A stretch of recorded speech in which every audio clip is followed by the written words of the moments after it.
گەرم و گەشتترین سڵاوتان پێشکەش بێت بینەرانی خۆشەویستی بەرنامەی گزین من فەرانەک وێڕای هاوکارانم بەختەوەرم کە جارێکی دیکە و بە بەرنمەیەکی دیکە لە بەرنمەکانی گزین هاتوونێتە خزمەتتان.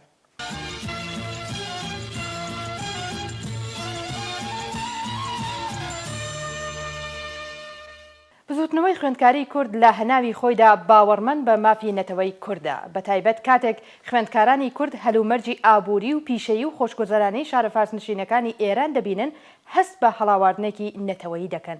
بم بۆنەوە ئەوەش دەبێتە هەوێنێک بۆ داواکاریەک لانیکەم بۆ قەرەبووکردنەوەی ئەو پراوێزخستنە و بێبەشکردنە لە سیستمی بەڕێوەبەری وڵات کە بۆتە هۆی دواکەوتنی ئابووری و بێبەشبوون لە دەسەڵاتی سیاسی و بە شێوەیەکی نەوتراو شارمەندی پلای دوو هەژمارکردن. بم پێشەکیەوە چاوێک دەخشێنینە سەر دوایین گوشارەکانی ناوەندە ئەمنیەتەکانی ڕژیمی ئیسلامی بۆ سەر چالاکانی خوێندکارانی کورد لە زانستگاکانی شارەکانی کوردستان. هەر وەک لە هەواڵەکانیشدا لە ماوەی ڕۆژان و مانگەکانی ڕابردوو ئاماژەی پێکراوە سەبارەت بە دوایین گوشارەکان دەتوانین ئاماژە بە شیما سەدیقی کچە خوێندکارێکی کوردی خەڵکی شاماتی مەهاباد بکەین کە لە کۆلێژی پزیشکی شاری تەورێز سەرقاڵی خوێندن بووە کە لەلایەن بەشی ئەمنیەتی زانکۆکەوە بۆ ماوەی یەک ترم لە خوێندن بێبەشکراوە. هەروەها بەڕێوەچوونی حکمی شەلاقی دانا لەنجاوایی لە ڕەشەمەی ساڵی 1393دا کە 50 زەربە شەلاقی لێدرا لە حاڵێکدا کە تەنیا تاوانی ئەو چالاکە خوێندکاری کووردە چالاکی بوو لە زانستگاکاتە. یان لە کاتی ڕێوڕسمی ناساندنی کەسانی پاڵێوراو بۆ شۆرای فەرهەنگی زانستگای کوردستان لەسنە پاش چەند خولەک لە قسە و باسەکانی بەرپرسی زانکۆی سنە لەلایەن خوێندکارانی بەسیجیەوە ڕێوڕسمەکە تێکدرا. هەروەها لەم ڕۆژانەدا لانیکەم 10 کەس لە خوێندکارانی کوردی زانکۆی ڕازی کرماشان و زانکۆی پەیامنووری جوانڕۆ لەلایەن وەزارەتی ئیتلاعاتی ڕژیمەوە بانکراون و لێپرسینەوەیان لێکراوە. هەروەها لە 3 ڕێوڕسم کە لەلایەن چالاکیانی خوێندکاری کوردەوە هەوڵدرا بوو کە بەڕێوە بچێ ڕێگری کرا. لەوانە ڕێوڕسمێک بۆ ئارام تێگران ژەنیارێک کە لە ماوەی ژیانیدا خزمەتی زۆری بە هونەر و مۆسیقای کوردستان کردووە و خوێندکارانی زانستگای پەیامنووری ئیلام هەوڵیاندا بۆ ڕێزگرتن لە خزمەتەکانی ڕێوڕسمێک بەڕێوە بەرن. بەڵام حراست و بەرپرسانی زانستگای پەیامنووری ئیلام ئیزنی بەڕێوەبردنی مەراسمەکەیان پێیان نەدا. لە کردەوەیەکی هاوشێوە بەرپرسانی زانستگای پەیامنووری مەهاباد ئیزنی بەڕێوەبردنی مەراسمی ساڵیادی شاعری کورد مەلا جەزیریان نەدا. هەروەها بەرپرسانی ڕژیم لە زانستگای ماکوو بەرگریان لە بەڕێوەچوونی شەوە شیعرێک کرد کە قەرار بوو بۆ ڕێزلێنان لە فەرزاد کەمانگەر بەرگوزار بکرێت. ئەمانە دوای نمونونەکانی ڕێگریەکانی بەرپرسانی حکوومەتی ئیسلامی بوو لە چالاکی خوێندکارانی کورد لە زانستگاکانی شارەکانی کوردستان.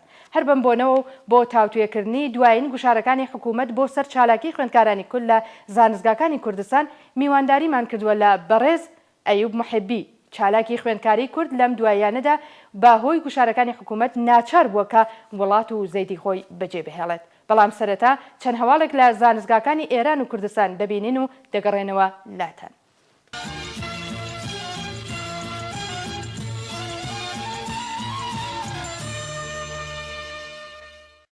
چارەنووسی 3 خوێندکاری کورد نادیارە.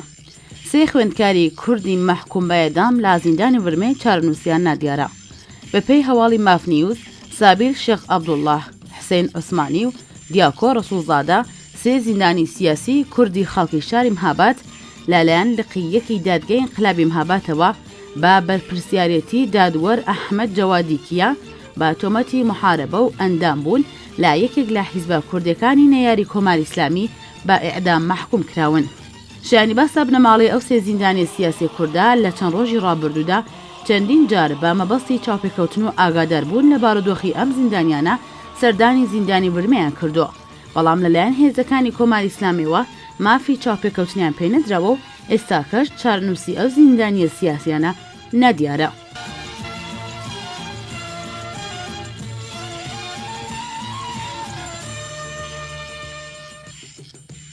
گوشاری هێزەکانی ڕژیم لەسەر چالاکێکی مەدەنی کورد. زیندانیەکی چالاکی خوێندکاری و مەدەنی کورد لە مافی پارێزەر و مەرەخەسی ڕۆیشتن بێبەشکراوە.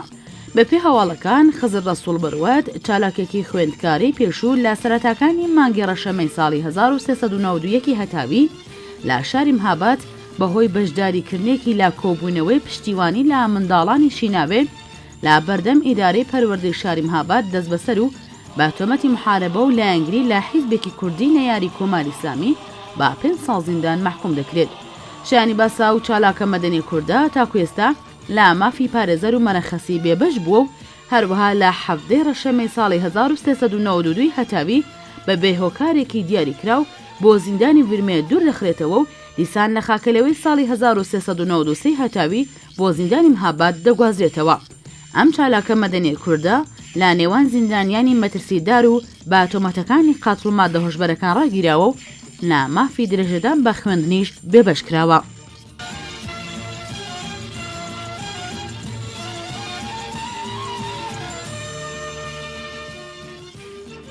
محکومکردنی خوێندکاران بەهۆی بیر و ڕادەربڕین سەبارەت بە دەریاچەی ورمێ. ئەو خوێندکارانەی کە سەبارەت بە دەریاچەی ورمێ بیر و ڕادەردەبڕن بە هەوڵدان دژی ئاسایشی نەتەوەیی تۆمەتبار دەکرێن. بەپێی هەواڵی مافنیوز، زیا هاشمی جێگری کولتور و وەزیری زانستی لە دانیشتنی بەرپرسانی ئەنجومەنە زانستیەکان ڕایگەیاند ئەو گروپە لە خوێندکارانەی کە لە بواری وشکبوونی دەریاچەی ورمێ قسە و ڕەخنە و باسێک دەهێنە ئاراوە بە تۆمەتی هەوڵدان دژی ئاسایشی نەتەوەیی تۆمەتبار دەکرێن. دەریاچەی ورمێ لە چەند ساڵی ڕابردوودا بەهۆی کەم تەرخەمی بەرپرسانی ڕژیمەوە تووشی قەیرانی کەم ئاوی بووە و تا ئێستاکەش چەندینی کۆبوونەوەی ناڕزایەتی چالاکانی ژینگە با مەبەستی هەوڵ بۆ دۆزینەوەی چارەسەرێک بۆ ئەم قەیرانە بەڕێوەچۆ لەگەڵدانی بەڵێنی جیاواز هیچ هەنگاوێکی بەکردەوە تا ئێستاکە لەلایەن بەرپرسانی پەیوەندیدارەوە هەڵنەگیراوە. هاوکاتیش لە ماوەی چەند ساڵی ڕابردوو چەندین کەس لە چالاکانی مەدەنی و ژینگە پارێز بەهۆی دەربڕین ناڕزایەتی لەلایەن هێزە ئەمنیەتەکانی کۆماری ئیسلامیەوە دەست بەسەر کراون.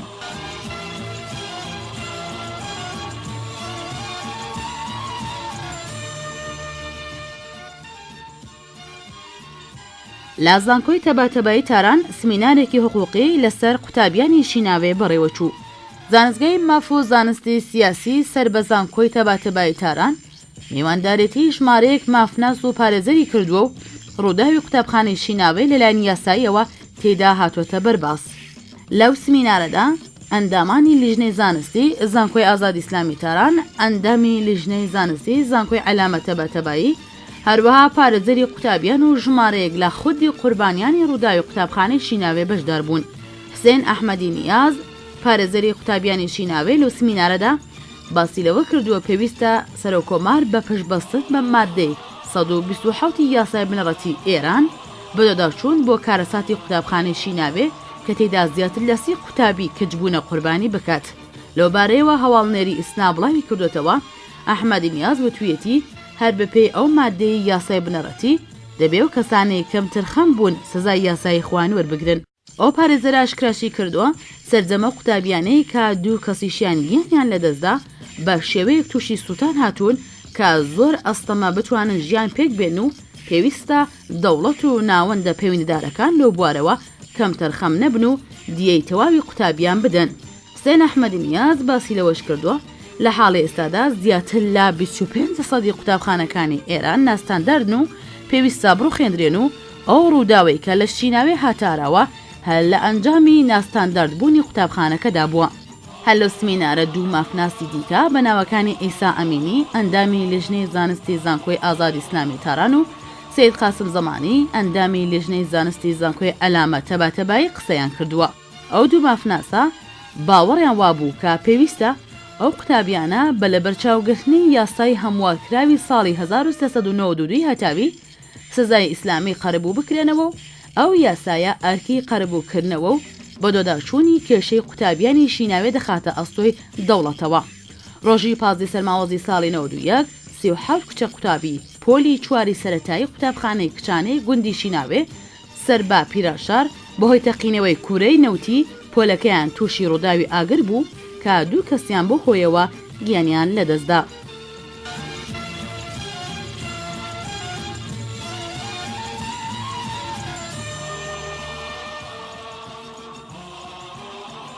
خوێندکارێکی کورد کۆتایی بە ژیانی خۆی هێنا. خوێندکارێکی کوردی تەمەن 22 ساڵی خەڵکی بانە لە ڕێگەی خۆکوشتنەوە کۆتایی بە ژیانی خۆی هێنا. بەپێی هەواڵەکان چەند ڕۆژ لەمەوبەر لاوێک بە ناوی قارەمان ڕزگەیی تەمەن 22 ساڵ لە ناو ماڵەکەی خۆیاندا شارەگی خۆی دەبڕێت و لە کاتی گواستنەوەی بۆ نەخۆشخانەی شاری بانە لەلایەن بنەماڵەکەیەوە بەهۆی خوێن ڕێژی گیانی لەدەست دەدات. وەک هەواڵەکە ئاماژەی پێداوە قارەمان خوێندکاری پێشووی کورد پێشتریش بیستوێتی لە ڕێگەی خۆ هەڵواسینەوە خۆی بکوژێت بەڵام لەلایەن بنەماڵەکەیەوە ڕێگری لێکرابوو. قارەمان ڕزگەی خەڵکی ناوچەی نەنۆر سەربا شاریبانە بووە و ترمێکشی لە زانکۆتەوە کردبوو پاشان دەستی لە خوێندن هەڵگرتووە.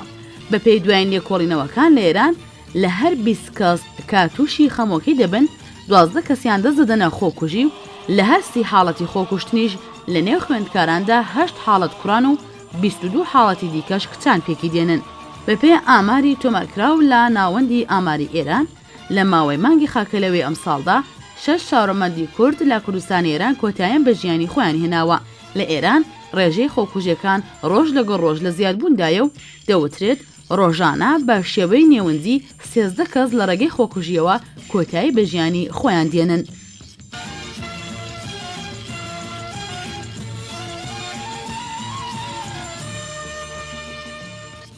گۆڕانی سەر لە نوێی وانەکانی زانستی مرۆیی لە ئێران. حەسەن ڕەحیم پور ئەزغەدی یەکێک لە ئەندامانی شورای باڵای ئینقلابی فەرهەنگی ڕاگەیاند دەبێت زانستی مرۆڤی لە ئێران گۆڕانی بەسەردا بێت و گۆڕانکاری لە زانستی مرۆڤی شەهیدی دەبێت. بەپێی راپۆرتی مافنیوز ڕەحیم پور ئەزغەدی دەڵێت لە ڕێگەی گۆڕانی کاری زانستی مرۆڤی دەبێت 10 تا 20 شەهید هەبێت تا گۆڕانکاری ڕوو بدات. ئەو هەروەها وتی لە ئێران ڕوتی محافزەکار بوونیان هەیە کەنانی دژایەتی لەگەڵ گۆڕانکاری زانستی مرۆڤی دەخۆن و لا ئەگەری ئاڵوگۆڕ ئەو ڕۆتا قسەیەکی بۆ وتن نامێنێت. بە وتەی ناوبراو ئینقلابێکی ڕاستەقینە ئینقلابێکە کە ئاراستەی زانستی سیاسی بگۆڕێت و دەڵێت بەداخەوە زانستگاکانی ئێران لەو بوارەدا سەرکەوتوو نەبوون. ڕەحیم پور ئەزغەدی بەداخەوەیە کە مامۆستایانی زانستگاکانی ئێران ورەی ڕەخنەگرتنیان لە ئەندیشە و کتێبەکانی ئەندیشمەندانی ڕۆژئاوایی نییە. ئەو لە بەشێک لا وتەکانی خۆی تەنانەت شۆڕشی فەڕەنسا لە بەرامبەر بە شۆڕشی ئێران با شۆڕشێکی بچووک ناوبرد بەڵام دەڵێت ساڵهایە لە ئێران بناغەکانی ئەو شۆڕشە وەگوانە دەوترێتەوە. یەکەمین ئینقلابی فەرهەنگی لە ئێران بە فەرمانی خومێنی دامەزرێنی کۆماری ئیسلامی ئێران ڕوویدا. ئینقلابی فەرهەنگی ئێران با کۆمەڵێک لەو ڕووداوانی تایبەت بە نیزامی ئاموزشی باڵا لە کۆماری ئیسلامی کە لە ماوەی ساڵانی 1359 هەتاوی تا 1362 هەتاوی بە مەبەستی پاکتاوکردنی مامۆستایان و خوێندکاران با وتەی بەرپرسانی ڕژیم ڕۆژئاوایی لە ئێران ڕوویدا دەوترێتەوە. ئامانج لە ئینقلاب فەرهەنگی ئیسلامیکردنی زانستگاکان بوو.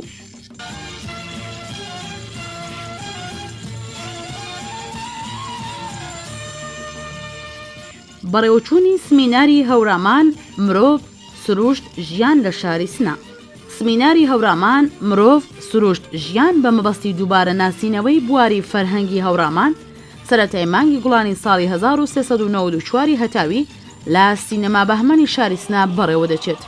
ڕەسوول ئەشتودان بەڕێوەبەری گشتی شوێنەواری فەرهەنگی پارێزگای سنەوتی سمیناری هەورامان مرۆڤ سروشت ژیان بە مەبەستی دووبارە ناسینەوەی بواری فەرهەنگی هەورامان لالایەن بەڕێوەبەرایەتی گشتی شوێنەواری فەرهەنگی بەرهەمی دەستی و گەشتیاری پارێزگای سنە و بە هاوکاری ناوەندی لێکۆڵینەوەی کوردستان ناسی زانستگای ئازادی سنە و ناوەندی تۆژینەوەکانی کوردستان ناسی زانستگای کوردستان لە ڕێکەوتی دەی گوڵانی ئەمساڵ لە سینەما بەهمەنی شاری سنا بەڕێوە دەچێت. ئەو سمینارە 13 ڕەهاند لەخۆ دەگرێت کە بریتین لە چۆنەتی کەڵک وەرگرتن لە ئاو و سەرچاوە سروشتیەکان، مەعماری، پشتوکاڵ و ئاژەڵداری، بۆنەکان، ڕێگا و کوێستان، ڕنگدانەوەی سروشت لە هونەر و ئەدەبیات، کەرەستەی دەستی و جلوبەرگ و ژیانی بەردەوام، تایبەتمەندی زەوی لە هەورامان، ژینگە، پۆتانسیێلی گەشتیاری، ژن و بەردەوامی ژیانی کۆمەڵایەتی. جێگا ئاماژەیە گوندەکانی هەورامان تەخت، پاڵنگان، ژیوار لە قۆناغی سەرەتایی تۆمارکردنی جیهانی لەلایەن یونسکۆدان.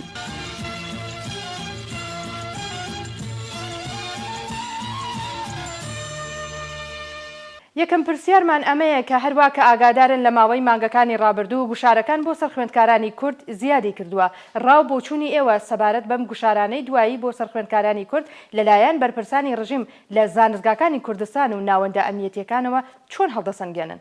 ئەوەی کە ئەلان گوشارەکان زیادی کردووە لە ساڵی 58ەوە ئەو شتە هەیە کە خومێنی دەستوری ئینقلابی فەرهەنگیدا و پاکسازی دانیشگاکان ئەو سیاسەتە هەر پەیڕەو دەکرێت ئەو خەتە هەر هەیە وەلی ئەلان لەو دەورەی ئاغای ڕۆحانیدا زیاتری کردووە.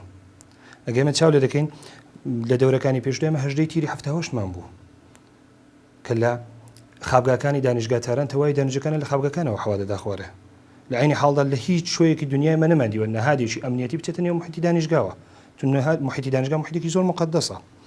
دوای ئەوی ژەمە تەحەسوونی 86مان بوو کە دانیشتۆکان بە دەلیلی ئەوەی کە فەزایەکی زۆر بەستەی سیاسی بوو لە ئێراندا هاتن چون وەزارەتی علومیان بۆ چەندین کاتژمێر بە ئیسلا تەسەڕوفیان کرد، دانیشتن لەوێ تەحەسوونیان کرد.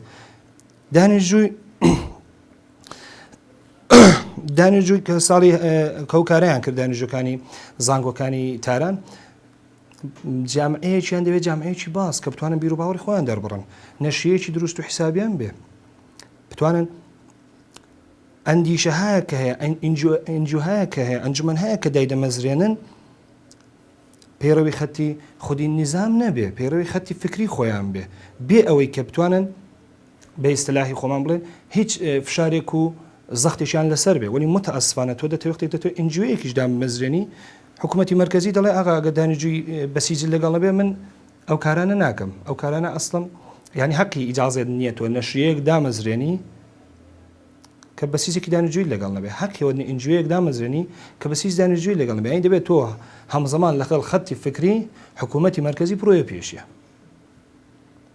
لێرەدا ئەم پرسیارە لە میوانی بەرنامە دەپرسین کە بەڕای ئێوە هەسوکەوتی حکوومەت لە هەمبەر چالاکی خوێندکاران لە دەوری ڕوحانیدا جیاوازیەکی تێدا بەدی دەکرێت یان وەکو ساڵانی ڕابردوو چالاکیەکان لەلایەن حکوومەتەوە ڕوبەڕووی بربەست و ئاستەنگ دەبێتەوە. لە دەورەی ئاغای ڕوحانیدا ئاغای ڕوحانی شعارێکی بوو دەیکوت ئەمن دەوڵەتی تەدبیر و ئومیدم، وەلی ئەمە هیچ تەدبیرێکمان نەدید لە محیتی دانیشگادا، یعنی هەر سیاسەتەکانی ئاغای ئەحمەدینژادی پەیڕەو دەکرد.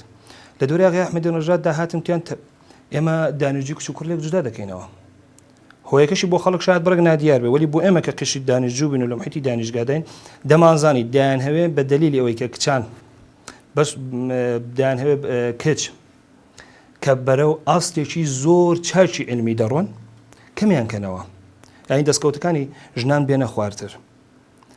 ئاغای ڕۆحانی کوتی من ئێرانم بۆ هەموو ئێرانی کەمەلی لە عینی هەڵدا هەر و سیاسەتی پەیڕەو کرد، پس فەرقێکی نەبوو لەگەڵ ئاغای ئەحمەدینژاد. ئاغای ڕۆحانی کوتی من ئەسان نازانم چێ ئەو بڕیاری داوە کە کچ و کوڕ دەبێت لێک جودا بکرێتەوە، وەلی دوای ئەو دەستیان پێکرد لە دانیشگاکانی تاران، دانیشگا کرمان، دانیشگای یەست کچان و کوڕانی لێک جودا دەکردەوە، ڕشتەهای فەنیان نەدەدا بە خانمەکان. لە عینی حاڵدا ئەگە خانمەکان هاتمانە ئەو گۆڕەپانەی مەیدانی هەم علمەوە هەم سیاسەتەوە، ئێران شاید بەرەو پیشرەفتێکی زۆر بەخش و ڕۆژهەڵاتی خۆمان کە جامعەیەکی سنەتی بە بیر و باوەڕێکی سنەتی و ساڵهایە پێیاندا حاکەمە و خەریکە وردە خۆی لەو سنەتیە نەجات دەدا بێتە دەرە لەو سنەتی بوونە و بەرەو پیشرەفت بڕوە. وەلی متەئەسفانە بە دانیشگاهایە کە ئاغای ڕوحانی دەستوریدا لە ڕۆژهەڵاتیشدا مەجە بڕێک سەدحی علمەکەیان لە خواردترەوە ئەو تەبعیزێکە لە بینی کچ و کوڕدا قایلیان کە ڕشتەکانی لێستانەوە هەرو سیاسەتەیە. دوایەوە ئێمە سیاسەتێک کە لە دەوری ئاغای ڕوحانیدا دەمان دەیبینی چڕ و پڕترە لە دەورەکانی ئاغای ئەحمەدینژاد نێشتنی دانیشتوانێکی بەهاییە، دانیشتوانێکی مەسیحیە، ئەمە دانیشتوی بەهاییمان بوو ڕوتبەکەی 78 ئاغای هەلاک و ڕەحمانیان لە هیچ دانیشگایەکی ئێران نەیتوانی بخوێنێ، لە کشوەرەکانی کە دێنە سەرمایەگوزاری دەکەن لەسەر مەغزانە، وەلی لە ئێراندا هیچ. لە دەورەی ئاغای ڕوحانیدا بودجێ وەزارەتی ئامۆژ پەرۆژ بێحەد هاتە خوارە لە ڕێی بودجێ کە لە مەجلیسی شورای ئیسلامی بۆیان تەعیین کرد. ئەمە لەو ڕۆژانەدا ئامارێکم دەخێن شتێکی زۆر جالب، سوئێد کشوەرێکە بە ئوستانێکی ئێران نابێ، وەلی بودجێ وەزارەتی ئامۆژ پەرۆژەکەی سوئێد چەندین بەرابەری بودجێ وەزارەتی ئامۆژ پەرۆژی ئێرانە. یعنی وەختێک سوئێد ئەهەمیەت دەدا بە تەحسیلەکەی بەرەو پیشە بەرەو ڕفاقی خەڵکەکەی، لە ئێراندا ئەهەمیەت نادرێ بەو شتە. لە ئێراندا تەنیا بە سەرکوب بودجە تەرخان دەکرێت بۆ وەزارەتی ئیتلاعات کە نێڵە دانیشتوەکان چی بەرەو زیانێک بڕۆن. شتێکی کە زۆر جالب و بەرچاوە کە من لە دانیشگاکانی ئێراندا دیتومە، وەختێک دەزانن کەسێک فعالێکی دانیشتوویە فعالێکی سیاسیە لەسەر کلاسێک دەرس یا ئوستادێک کە تەدریس دەکات، حتمەن مەئمورێکی نیروی ئیتلاعات یا نیروی وەزارەتی ئیتلاعات یا نیرویەک سەر سپابێ واردی کلاسەکەی دەکەن. لەوێ بزان ئەسڵ سوادە دەڵێت چی دانیشتوەکان چی بەیانەوەی دانیشتووش واردی دەکەن، نەک بە ئێوانی کە کەسێک بڵێ ئەوە تۆ دەزانی ئەوە ئیتلاعاتیە. ئەو شتانە لە دەورەی ئاغای ڕوحانیدا زۆر بەرچاوە.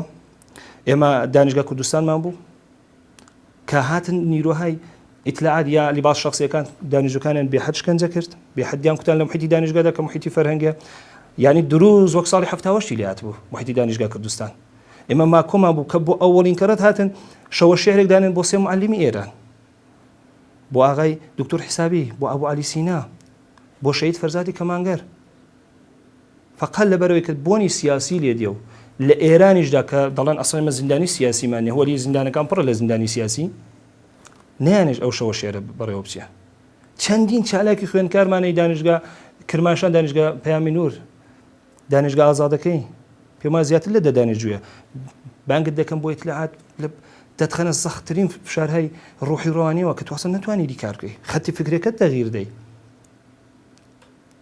ئەوە دەورەی ئاغای ڕۆحانی دەورەی ئاغای ڕۆحانیەمە ئێحتساب معلمەکانمان هەیە معلمێک کە دەبێت ژێربەنای علمی ئێراندا بمەزرێنێت کارە بکە ئێران بەرەو پیشرەفت بڕوە بەدبەختە دەبێت فقط لە فکری تەعینی معاشەکەی دابێ چۆن معاش پەیداکات دەبێت معلمی هەلانێمە لەبری لە ڕەفای ئیجتیماعیدا بێت لە ڕەفایەکی ڕۆحی و ڕوانیدا بێ فکر لەوە دەکاتەوە چۆن دوای نێوەڕۆکەی بچێتە سەرکارێکیکە ئەوە چێ کرێماڵەکەی خەرجی ژن و منداڵەکەی هەزینەهای سەر سەماوەری پزیشکی تەمینکە دەورەی ئاغای ڕۆحانی دەورەیەک بۆ فقط تەوەجوی کرد بە سیاسەتی دەرەوە نەک محیتی دانیشگا ئەسڵەن زانست لە دەورەی ئاغای ئەحمەدینژاددا کە ئێمە ئەو هەموو دانیشتجۆمان بوو ڕۆیشتن بورسیەی کردن پێمان زیاتر لە 3000 دانیشتجوو بوون بە سەطحی علمی زۆر لە خوارێ ئاغای ڕۆحانیش وەک کارێکی کە ئاغای ئەحمەدینژاد لە مەجلیس کردی بەگەم هات ئەوەی ڕوون کرد و ماڵی ئاوەدان بێ وەکو پرسیاری سێهەم جەنابتان وەکو خوێندکارێک کە لە وڵاتی ئێران خوێندوتانم هەروەها ئێستا لە تاراوگە دەژین ئەو جیاوازیانە لە چیدا دەبینن کە وەها دەکات خوێندکارانی کورد هەوڵی بڕینی سنوورەکان بدەن و کوردستان بە هەر شێوەیە بەجێ بهێڵێت و خۆی بەرەو ژیانی تاراوگە نشینی پاڵپێوە بنێت من لە سوالەکەی پێشوشدا ئیشارەم بەوە کرد کە زەخت دەخەنە سەرت نایڵم کار بکەیت ناڵە خەتی فکری خۆت بەرێ پێشێ ئێمە سێرێک دانیشتجوو بووین لە جریانەکەی کوبانیدا هاتین فعالێتمان دەکرد لە دنیای مەجازی بۆ تەزاوراتەکان کوبێران بۆ خۆی حمایەتی دەکردی کوت کوبانی نابێ بکەوێت کوبانی نازانم چی کوبانی نەزانم لە عینی حاڵدا هات ئەو دانیشتجوانەی کە فعالێتایی سیاسی دەکەن فعالێتایی ئیجتیماعی دەکەن چالاکای مەدەنی دێنە شناسایان دەکەن بۆی کە ئەو فکرانە لە نێو جامعەدا نەبێت لە نێو محیتی دانیشگادا بۆ ڕوونکردنەوەی دانیشتجوەکان یا کارە دەکاتۆ لە دانیشتگادا ئیخراج کری یا ستارەدار کری یا سبەی ڕۆژێ فشارێکت بۆ دێنێکە وابەستە بەخۆی بی لەبەرەوەی کە تۆ شغڵەکەت بەدەستبێنی یا کارێک لەگەڵ کە بچێ دەرەوە دانیشتجوێ کە نایهەوێ سەر بە ئێران بێ یعنی سەر بە وەزارەتی ئیتلاعات بێ نایهەوێ نانی بێشەڕەفی بخوا وەدەشی هەوێ ئەگە فرسەتێکی وەدەست کرد لە دەرەوەش بتوانێت تەئسیر دانێ لەسەر دانیشتجوەکانی کە من دروستە ڕۆیشتومەتە دەرەوە و دەریان ناوە وەلی من خەتی فکرەکەم تەغییری نەکردەوە زیاتر تێدەکۆشم زیاتر بۆ ئاگای ئەوان بەرنامە دەنێرمەوە لە دنیای مەجازیدا وەری وەزارەتی ئیتلاعاتی ئێران چەندین ساڵە ئەو کاری خسۆتە بەردەستی خۆی لە دەستوری کاری خۆیدا قەرایداوە زۆر بە سیاسەتێکی زیرەکانە دانیشگاکانی خسۆتە بەردەستی خۆیەوە حراسەتەکانی دامەزراندۆ بۆی کە دانیشتجوو نەتوانێت لەوێ بە ئازادەن ڕاو بیری خۆی دەربڕێ پس چاکترین کارەوەی ئەو دانیشتجوانە پسنە دەرەوەی وڵات من یەکێ مامور باسپۆرسەکانم ئەو سوالای وەری گوتی تو بۆ کوبانی کار دەکەی بۆ غەزە کار ناکەی یعنی لەلای ئەوان مانێکە مقدەس نەبوو کوبانێکە فقط ئەوە مقدەس بوو کە چی ئەوان لە نێو جامعەی جانی دا بڵێن ئاغای هەمکاری داعش ناکەین هەمکاری کوبانی دەکەین وەلی ئەو کەسانی کە بۆ کوبانیان تێدەکۆشی هەمووی دەرکردن ئاغای ئەرسەلانی چەڵەبی بۆ خۆم چەندین دانیشتجوویکە پێی خۆش نیە ئەو کەسانە ڕێکخراوە دابمەزرێنن لە نێو دانیشگاکاندا چالاکانی مەدەنی هیچ دەرفەتێکیان نییە تۆ وەختێک دێنی ئنجوەیەک دادەمەزنی دەرت دەکا چون سەر بەخۆینی دوایین پرسیارمان لە میوانی بەرنامە ئەمەیە کە بە لە بەرچاوگرتنی ئەوەی کە ئێوە یەکێک لە چالاکانی کۆمەڵە بوون لە ناوخۆی وڵات پێشنیارتان سەبارەت بە خوێندکارانی کوردی لایەنگەری کۆمەڵە بۆ کار و چالاکیەکانیان لە زانستگادا چییە؟ من دەمێ لە پێر ئەوەی کە جوابی ئەو سوالە بدەمەوە ئیشارە بە شتێکی کە بکەم فەزایەکی زۆر باز لە دانیشگاکانی ئێراندا هەیە لە دەورانی دەبیرستان و ڕاهنمایی فەزایکی بەستەیە تۆ ئاشنایی نییە لەگەڵ قشری کچ نزیکت نییە لەگەڵی گەورە نەبووی وەختی واردی ئەو محیتە دەبی کە حکوومەتی ئەوەی زۆر پێخۆشە ئەتۆ لە دەرس و دەور و دوا دەکەوی. دانیجوی ئێران دانیجوێکی زۆر ڕۆشن فکرە. دانیجوی ئێران دانیجوێکە کە خێنەوە بۆ هەموو شتێ دەکات، وەلی متەئەسفانە بەدەلیل ئەو فەزایە و ئێعتیادێک کە ئەلان لە بەخصوص لە نێو دانیشگاکاندا سەرسام ئاوەرە، ینی وەحشەتناکە ئامارەکەی دانیجو دوور دەکاتەوە. دانیجە کە تێدەکۆشێت بۆ خەتی فکری خۆی، جا چ بۆ کۆمەڵە بێ، چ بۆ حیزبی دموکرات بێ، چ بۆ حیزبەکانی کە بێ، دەبێت خوێندنەوەیەکی زۆر بەهەستی بێ، خوێندنەوەیەکی زۆر زیرەکانی بێ لەسەر هەم مەسائلی نێو ئێران هەم مەسائلی دەرەوە. دەبێت لە ئاستی علمی دانیشتجووی کورد ئەوەندە خۆی بەرێتە سەرێ کە بۆی مهم نەبێت لە دانیشگایەک دەخێنێ. دانیشتجووی کورد دەبێت تێبکۆشێ بۆ هەموو شتێکی نەتەوەکەی. ئەوەش تەنیا بە یەکشت دەکرێت بەوەی کە تۆ بخێنی ئاستی علمێت بەرێ سەرێ و پەیڕەوی خەتی فکرێکی دروست بی. شاید ئێمە ئەحزابێک دامەزرابێتن لە ڕۆژهەڵات کە خەتی فکرەکەیان شتێکی کە بێ سەر بە حکوومەتی مەرکەزی بن، وەلی ئێمە لێ بخۆم بزانین شتێکین. ئەو بخۆم یەکێ لەو کەسانەوەم کە چەندی ساڵ کار و چالاکیم کرد بۆ خەتی فکرێک ئاسان ئەنا قبوڵم نێ. وای هەر ئەوە ژوای لێ کردم کە دوای ئەوەی کە هاتمە دەرێ و لەگەڵ خەتی فکرێکی چەپ ئاشنا بووم و زانیم زیاتر بە دەردی کوردەخوا بۆ ڕۆژهەڵات تێدەکۆشێ، منی شەرە و کارە بکەم. شاید پەشیمان نەبم لەوەی کە من چون لەوە پێشەر بۆ کوردم کار کردو، هەر بۆ دانیژوم کار کردو لە نێو دانیژۆکاندا، وەلی ئەوڕۆکانە ئێمە دەبێت بزانین بۆچی کار دەکەین، کورد دەرد و مێنەتەکانی چییە، دانیژجووی کورد چییە. ینی مەزلومترین دانیژجوهایە کە لە ئێراندا وجودانە دانیژجوهای کوردن، ئیمکاناتیان زۆر لە خوارێ. وەک ئاغڵب بیشیان کە من لەگەڵاندا دانیشم لەبەر فەزا بازەکەی دێن، وەلی ئێمە دەبێت بە خۆداچوونەوە بکەین، خۆمان دروست و حیسابی پەروەردە بکەین لە نێو ئێراندا، لە دەرەوەی ئێرانیشی، چون ئێرە ئیمکانات زیاترە. ئێمە کاتونێتە دەرەوە خێنی خۆمان ئیدامە بدەین کە سبێنێت دوای ڕۆژێک کە ئاڵوگۆڕێک بەسەر حکوومەتە داهات بتوانین مفیدتر و چالاکتر لە گوزەشتە بووین. لێرە شەروین چالاکتر کار دەکەین، خۆمان پەروەردەتر دەکەین، کاناڵی ئیرتیباتیمان قەویتر دەکەین، ڕۆژ بە ڕۆژ لەگەڵ دانیژووکانی نێو ئێران لە نێو زانکۆکانی بەخسوس ڕۆژهەڵات ئیرتیباتمان هەیە، پێشیان دەڵێن چ بکەین و چ نەکەن. چالاکی کورد بەخسوس ئەوانەی کە پەیڕەوی خەتی فکرێکن، جا بەخسوس ئەوانەی کە پەیڕەوی خەتی فکری چەپن، چون تۆ نەمایەندەی حیزبێکی دەبێت ئەوەندە خۆشنێوی کە خەڵک بە خۆشنێوەکەت ڕاکێشی بۆ لای حیزبەکەت، دەبێت ئەوەندە دروست و حیسابی کار بکەی کە خەڵک ڕاکێشی بۆ لای حیزبەکەت، بۆ لای ئەو خەتی فکری کە هەتا، نەک ئەوەی کە تەبلیغی بۆ بکەی، چون تەبلیغکردن دروست نییە. ئەتۆ بەکار و بە چالاکی دەبێت ڕایانکێشی بۆ لای خۆت، کە هیوادارم تەواوی دانیژۆکانی نێو کوردستان، هیوادارم تەواوی ئەو کەسانی کە تێدەکۆشن خەتی فکرێکی دروست هەڵبژێرن. بێ خەتی فکری باوەڕ دەکەیت دانیژوو نییە، بێ خەتی فکری خوێندکار نییە، چون لزوم ناکە تۆ بچی دانیژگا بێ لەبەرەوەی کە 4 نەفەر ببینی، دەبێت بزانی بۆچی دەچی، بۆچی دەبێت تێبکۆشی، بۆچی دەبێت خوێندکار بی. خوێندکاری کورد دروستە لە تەبعیزێکی زۆر لە بواری استخدامەوەیە، لە بواری معلوماتی علمیەوەیە، لە بواری ئامۆزشەوەی، لە هەر بوارێک بڵێ ئوستادەکانیان شایە لە خواردتر منسا و دانیژگای شەید بێشتی دانیژگا تارانوەری دانیژجووی کورد دەبێت تێبکۆشێ بۆ خۆی بگاتەوە ئاستە علمیە، نەبیگەیەنێ. دانیژجووی کورد ئەگە خوێندنەوەیەکی دروست و حیسابیشی بێت لەسەر سیاسەتەکانی حکوومەتی ئیسلامی، زیاتر بۆ خۆی بە خۆدا چوونەوە دەکات، زیاتر فکر لەوە دەکاتەوە کە نێو محیتی دانیژگاکەی بۆ پڕ بۆ لەو مەواد و فەحشا و فەسادی کە هەیە. پس بەرە ئەوانە ناڕۆ.